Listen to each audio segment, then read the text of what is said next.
Bonsoir, je m'appelle Nicolas Moreau, je suis consultant en communication digitale. J'ai intervenu dans le cadre de la Social Media Week, pour une conférence qui s'appelle Les mèmes, la killer app en politique. Le mème, qu'est-ce que c'est? C'est avant tout une unité de savoir qui est basique, qui peut se transmettre d'un être à l'autre. C'est ce qui a été théorisé par Richard Dawkins dans son livre Le jeune égoïste en 1976. C'est une définition vague, ténue et extrêmement large dans la mesure où le mème peut être vraiment quasiment n'importe quoi. Ça peut être une idée, ça peut être un concept politique, philosophique, une langue, une tradition, une coutume, une mode. Ça recouvre plein d'étapes, ça peut vraiment représenter beaucoup de choses. À savoir que pour toutes les théories mémétiques et d'épidémiologie des représentations, les hommes ne sont pas vraiment maîtres de leur choix. S'ils agissent, c'est juste qu'ils sont contrôlés par un champ vraiment extrêmement grand et riche d'idées, donc c'est même qui les habitent et qui dictent partie de leurs actes et de leurs pensées.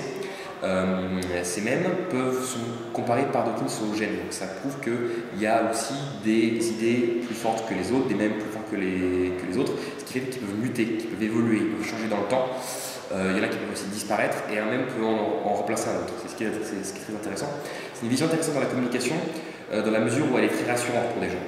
Un mème, c'est une métaphore, on peut comprendre comment fonctionne un virus quand on parle de communication virale, on peut comprendre comment fonctionne un gène qui évolue, qui va perdre un certain nombre d'allèles, qui va continuer à exister et perdurer, même s'il vit sous une forme un petit peu différente.